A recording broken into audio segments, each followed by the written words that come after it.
So today is, I believe, day 13 of Max and the Gatekeeper. It's getting so good and we're almost done. We only have a few more pages left. I'll see if I can finish it today. So we just left off.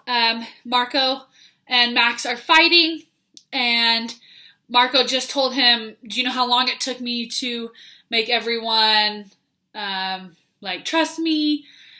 Anyways, here we go. You know you can't stop me, Marco said. Max held the sword at ready and waited for Cindy to get her feet. Behind Marco, Elle circled his platform across the pit.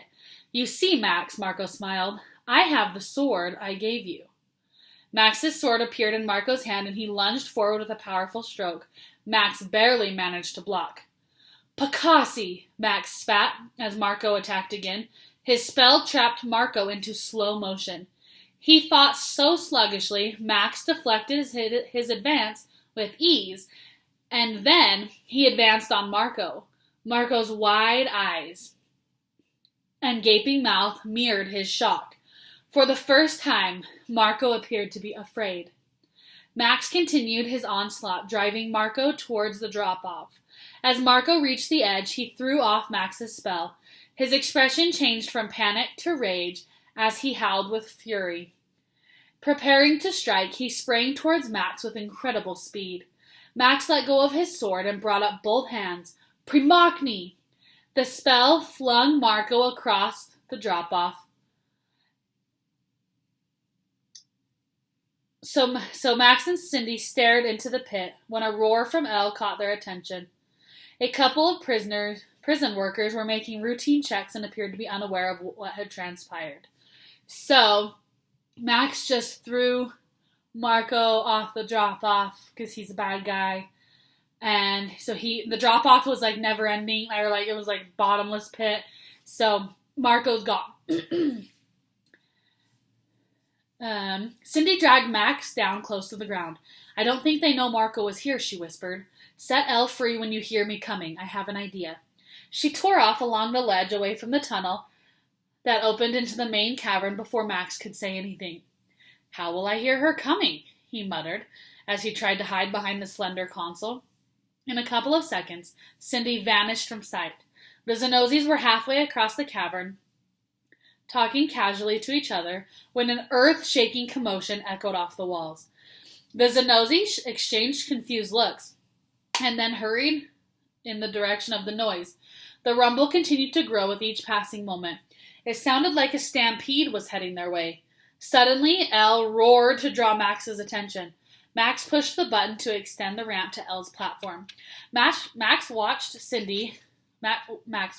Cindy as Elle bounced across the ramp. Elle snagged the back of Max's shirt up in his teeth and tossed him up onto his back. The move startled Max, but he quickly gripped Elle's fur upon landing. Elle bolted after Cindy. She appeared, sprinting towards them. She extended the ramps to each of the platforms, releasing the prisoners as she passed. The panicky Zanozis scrambled towards the tunnel entrance with escaping prisoners hot on their heels. Max lowered his arm as they reached Cindy and helped her climb aboard. To the entrance! Fast! Max told Elle. Elle raced ahead of the escaping prisoners. The two workers disappeared into the sea of fleeing beasts. More Zanozis popped up in the tunnel ahead. Drawn by the commotion, Elle charged through the guards, sending them flying in all directions. One guard managed to pull an alarm bell before Elle smashed into him. The ear-splitting siren pierced the compound as the three sped through the tunnel. The unprepared Zanozis dove out of their path. In Elle's wake, a wave of creatures swallowed up the Zanozis. Where are Marco and that brat? Hudich growled as he stomped back and forth. We told him to rough up the boy, Alan reminded him. Suddenly, the alarm bell blared, and everyone snapped to attention, seeking the cause of the warning signal. What's happening? Hudich growled. A Zanozi burst into the room. The prisoners are escaping. Which prisoners? They asked together. All of them. Is Jim C. Joe whispered and disappeared and slipped behind Hudich. He shadowed his every move. Where did the old man go? Find him, Hudich ordered, and get Marco. Alan cast spells around the room in an attempt to make Joe visible, but none found their mark. Max, Cindy, and Elle entered the main hangar, which opened to the outside world. Zanozzi scurried everywhere, and an armed squad gave chase. "Primachny!" Max yelled, knocking most of them backwards. "Primachny!" Cindy copied, throwing the rest aside. "We've got to locate Grandpa," Max said. "I can find him." Elle began sniffing the air. More escapees forced their way into the hangar with Zenozzis in close pursuit. A full-fledged battle waged around them. The speed of the prisoners' escape didn't give the Zenozzis time to organize. Max took out his communicator. "I'm telling Yelka we need an exit." As the Zenozzis left the room where Joe was, he attempted to sneak out with them. He was in the doorway when Alan's spell exposed him. "Behind you!" Alan yelled, but fortunately, the alarms and the fighting drowned out the noise. With Alan, Hudich, and the sheriff and a few others on his heels, Joe zigzagged down the hall, doing his best to avoid the curses being hurled at him. One connected, and he went down. Joe landed on the ground, unable to break his fall because of his injured arm. He rolled over with a gasp, his wounded arm pinned beneath him. With gritted teeth, he tried to get up. Before he could stand, Alan reached him. He aimed the gun at Grandpa's chest. "Don't tempt me, old fool." Joe raised his one good arm. "Now you are going to give us the key," Alan commanded, "or you will watch Max and Cindy die. I'm sure when the Zenozzis get this mess cleaned up, they can arrange a match where Max and Cindy are the main event." Elle carried them through the several tunnels while being followed by a group of armed Zenozzis. All around them, Zenozzis overpowered and captured the escapees. "We don't have much time," Max shouted. "We can't fight the entire Zenozzi nation." Suddenly in the corridor ahead, there stood Grandpa, holding his hand in the air. Max clamped his hand over Cindy's mouth to keep her from calling out, and with his other hand he pointed at Alan. Max then told Elle he wanted him to do. Then Elle charged towards Grandpa. "What should we do?" Cindy whispered. "Keep going," Max thought to Elle. Grandpa, Alan, and Hudich and the others spun around to see Elle barreling towards them. They had no time to react before Elle was on top of them. He didn't slow down, but snatched Grandpa up in his teeth by the back of his shirt like a mother lion transporting her cub. Alan and Hudich seemed stunned as Elle carried Grandpa away. They joined the Zenozzis in their pursuit. "To the hangar," Max urged Elle. Joe swung like a rag doll as Elle dashed through the complex. Around every corner they acquired more pursuers. They passed several groups of soldiers guiding captured prisoners back to their cells. "Grandpa, are you all right?" Max shouted down to him. His grandfather's knotted up face screamed of a man in pain. "Tell me when it's over," Grandpa Joe answered as he clutched his broken arm against his side and closed his eyes. Zenozzis blocked their path ahead, but Max scattered them like leaves. "Primachny!" Elle turned and wove down so many hallways that Max no longer knew where they were and hoped that Elle could find the hangar. Just as he was thinking that Elle must be lost, they exited the tunnel into the main hangar.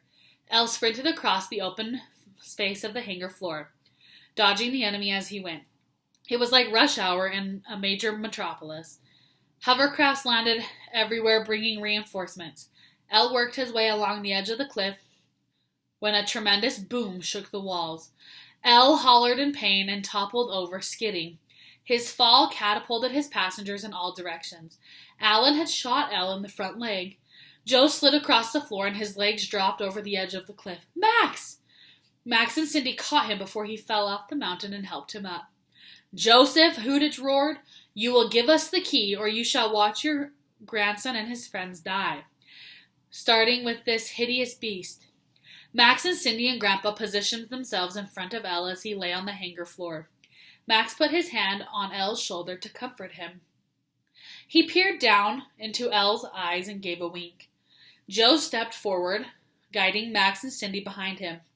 Zenozzis closed in on all sides except for where the cave opened behind them.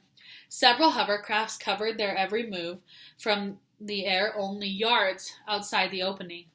"There is nowhere left to run." Alan advanced closer. "The game is over, and you've lost. Give us what we want, and I will see to it that your deaths are quick and painless." "I never trusted you," Joe spat. Alan leveled the gun at Elle. "Give us the key, or your monstrous friend will be the first to go." "No!" Max jumped between Alan and his grandfather. "I can get you the key. Just don't hurt Elle." "This thing has a name?" Alan crinkled his nose as if a horrible stench had filled the air. Yes, Max said. I will get you the key if you let us go. There will be no going for any of you, Hudich said. There will only be less misery. Alan, shoot the beast again to show him what you mean. No, Max cried. I will do what you want. You can't give it to them, Grandpa protested. Max pulled out his communicator. Yelka has the key, and she will only respond to me. Max! I know what I'm doing, trust me. It took all of Max's strength to keep from smiling. He eased closer to Alan. I will have Yelka open the gateway over there. He motioned to a spot behind Alan. I will go and bring back the key. That's all you will do, Hudich snarled. If you don't return quickly, no, they will suffer horrible consequences. Max nodded and began entering information into the communicator. When he was finished, he waited. Then a light began flashing in response. It will open any second. Everyone watched the area Max had indicated.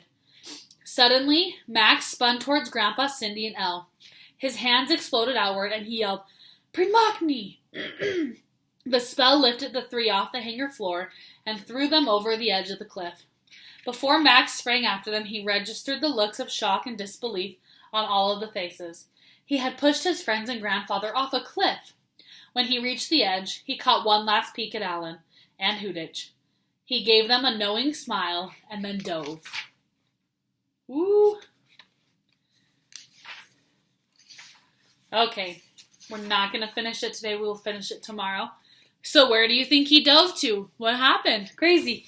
So our last chapter, it's called Summer Ends. So I will finish that tomorrow, and then we'll be all done with book number 1. Bye, guys.